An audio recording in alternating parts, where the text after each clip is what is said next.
جھٹلا کر اس کی طرف جانے نہیں دیا، اصل چیز کی طرف جانے نہیں دیا، یہ کیا۔ یاد رکھیے اگر ہم نے اپنے حالات کو بدلنا ہے، اسلام کو سمجھنا چاہتے ہیں، وہ اسلام جو میرے آقا علیہ السلام نے کرنا تھا، ہمیں تعلیمات دی، اگر ہم ان کو سمجھنا چاہتے ہیں تو پہلی فرصت میں ہمیں قرآن کی زبان کو سیکھنا پڑے گا، قرآن کی زبان کو سمجھنا پڑے گا۔ اگر نہیں سمجھیں گے تو کچھ نہیں کر سکتے، اگر نہیں سمجھے تو کچھ نہیں کر سکتے۔ ابھی بچہ ذکر کر رہا تھا، حافظ ابھی ذکر کر رہا تھا، حدیث کے بارے میں بتا رہا تھا، علوم حدیث کے بارے میں بتا رہا تھا۔ یاد رکھیں یہ ساری چیزیں، اب حدیث کے بارے میں ہم نے ان بچوں کو، ان کی کلاس کو، اس سے پہلے ان کے جو پہلے کی کلاس ہے، جونیئر ہے، ان سے ان کو پڑھایا کہ حدیث کے جتنے بھی ہیں، امام بخاری کو دیکھ لیں، امام مسلم کو دیکھ لیں، امام ابو داؤد کو دیکھ لیں، امام نسائی کو دیکھ لیں، یہ جتنے بھی کتب ستہ کے جتنے بھی ہیں، ان سب کو دیکھ لیں، ان سب میں سے سارے کے سارے تقریباً، حیران ہو جائیں گے جو آگے بات بتانا چاہ رہا ہوں، ان میں سے عرب کوئی بھی نہیں ہے بھائی، ان میں سے عرب کوئی بھی نہیں ہے، سارے غیر عربی ہیں۔ مگر آج جب امام بخاری کی بات آتی ہے نا، جو بخارا میں تھے، جب امام بخاری کی آج بات آتی ہے تو لوگ مشہور کلمات ہیں ان کے لیے، کہا جاتا ہے فقہ البخاری فی ابوابہ، کہتے ہیں اگر امام بخاری کی سمجھ سوچ کو اگر پرکھنا چاہتے ہو، امام بخاری نے جو اپنی کتاب جو ہے صحیح بخاری شریف کے اندر جو ابواب باندھے ہیں نا، ان کو سمجھ لو، تمہیں پتہ چل جائے گا امام بخاری کس پائے کا عالم تھا۔ اور جب بات آتی ہے، محنت کی بات آتی ہے، تو اس کے بعد بخاری شریف وہ حدیث کی کتاب ہے جس کو کہا جاتا ہے اصح الکتب بعد کلام اللہ، البخاری ثم المسلم۔ اس کی میرے آقا علیہ السلام یہ جو ہے کہ دنیا کے اندر قرآن کے بعد سب سے صحیح کتاب جو ہے وہ بخاری اور دوسرے نمبر مسلم، یہ دونوں کے دونوں غیر اجمی، یہ اجمی ہے، غیر عرب ہے۔ یعنی یہ کہہ دینا کہ ہم اجمی ہیں، عرب نہیں ہے، تو لہذا ہم یہ کام نہیں کر سکتے، یہ ڈھکوسلا ہے، جی چرانے والی بات ہے۔ جتنے بھی تھے سارے کے سارے غیر عرب چلے گئے، انہوں نے کمال کیا ہے، انہوں نے دین اسلام کی وہ خدمت کی ہے کہ قیامت تک ان کو دین اسلام کی خدمت کرنے پر ان کو اجر و ثواب ملتا رہے۔ وہ بھی ہمارے جیسے تھے، وہ بھی آپ جیسے ہمارے جیسے تھے، لیکن انہوں نے کیا کیا ہے؟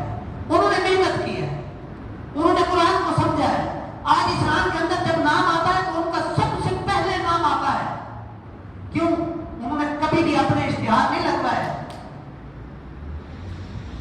کبھی بھی اپنے عیب نہیں دیے، انہوں نے صرف اور صرف دین اسلام کی سچے دل سے خدمت کی ہے۔ آج دنیا کے اندر ان کا چرچا ہے، اللہ تعالیٰ کو وہ بات ایسی پسند آئی، ان کی خدمات ایسی مقبول ہوئی اللہ کے ہاں کہ آج دنیا کے اندر کوئی بھی بندہ، کوئی بھی عالم ایسا نہیں ہے جو کہے کہ میں بخاری اور مسلم پڑھنے کے علاوہ میں عالم بن گیا ہوں، نہیں ہے کوئی بھی۔ لیکن یاد رکھیں اگر ہم بھی چاہتے ہیں کہ ہم دین اسلام کے لیے کچھ کریں، اور یہ آپ نوجوان کے لیے جو نوجوان بیٹھا ہے، اب وہ نوجوان سب کچھ کر سکتا ہے، اس کے پاس وسائل ہیں۔ اس وقت میں آپ کو ایک امام ہے، امام ابن حجر اسقلانی رضی اللہ تعالی عنہ، یہ وہ امام ہے جن کے لیے فن حدیث کے اندر، کیونکہ بچے نے فن حدیث کا ذکر کیا تو میں اس کے حوالے سے تھوڑی سی بات کروں۔ فن حدیث کے حوالے سے، علوم حدیث کے بارے میں کون؟ امام ابن حجر اسقلانی، ان کے بارے میں آتا ہے جب بھی فن حدیث کی کتابوں کے اندر جب کبھی نام لکھا جاتا ہے صرف اور صرف شیخ الاسلام کا ذکر کیا جاتا ہے، قال شیخ الاسلام، اس سے مراد امام ابن حجر اسقلانی ہوتے ہیں۔ نام لینے کی ضرورت نہیں ہے، فن حدیث کے جو ائمہ کو کہتے ہیں نام لینے کی ضرورت نہیں ہے، صرف یہ کہہ دیا امام شیخ الاسلام نے کہا تو بات سمجھ آ گئی کہ امام ابن حجر اسقلانی ہے. ان کو دیکھیے انہوں نے کیسے دین کی خدمت کی ہے. مصر کے تھے, ان کے حالات آج ہمارے پاس ہر طرح کے وسائل ہیں علم حاصل کرنے کے لیے. ہم کتابیں, اب ہمیں کتابیں خریدنے کی ضرورت نہیں ہے.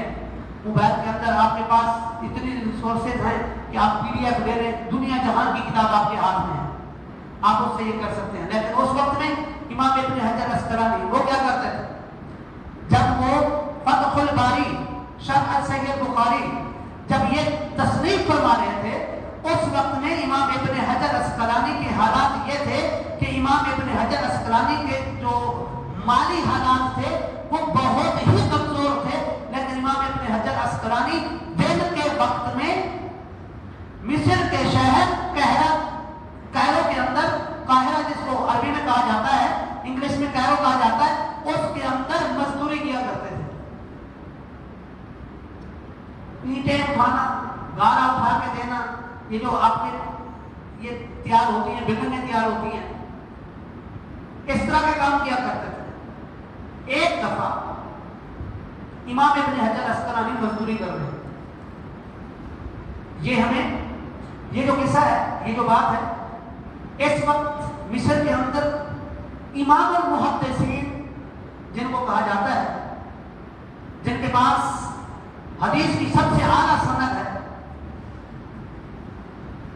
استاد دکتور احمد عمر ہاشم, جن کو لسان العرب بھی کہا جاتا ہے, یعنی کہ عربوں کی زبان, جب کلام کرتے ہیں تو کمال کرتے ہیں.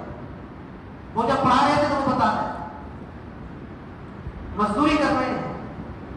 جو مالک ہے, بلڈنگ جو بنوا رہا ہے, وہ امام ابن حجر اسقلانی کی لکھی ہوئی کتاب جو ہے وہ بیٹھا وہ پڑھ رہا ہے. امام اس کو پتا نہیں ہے کہ یہ ابن حجر اسقلانی ہے, یہ جو میرے پاس مزدور ہے یہ ابن حجر اسقلانی ہے, کسی کو پتا نہیں. اب وہ پڑھتے پڑھتے ایک مسئلے کے اندر آیا, اس نے کہا کاش کہ امام ابن حجر اسقلانی اس مسئلے کی تشریح فرما دیتے تو امت کے لیے بڑا فائدہ ہوتا. اب امام ابن حجر اسقلانی نے سن لی بات.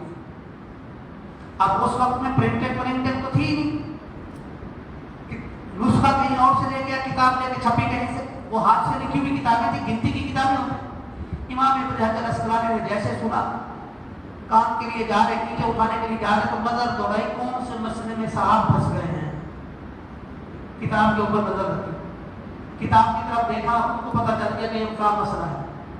اب وہ بندہ کچھ دیر پڑھنے کے بعد اس نے وہ کتاب رکھی, کوئی سامان خریدنے کے لیے چلا گیا. جب وہ سامان خرید کر واپس آیا, دیکھتا کیا ہے کہ وہ جو مسئلہ جو اسے سمجھ نہیں آ رہا تھا اس کتاب کے اندر مکمل شرح کے طور پر بیان کیا ہوا ہے, پوری شرح کی ہوئی ہے. اس نے دیکھا, حیران ہو گیا. اس نے کہا, اس نے لوگوں سے پوچھا, حل جا حضرت, کیا یہاں پر کوئی آیا تھا؟ تو سب نے کہا تھا نہیں, کوئی بھی نہیں آیا.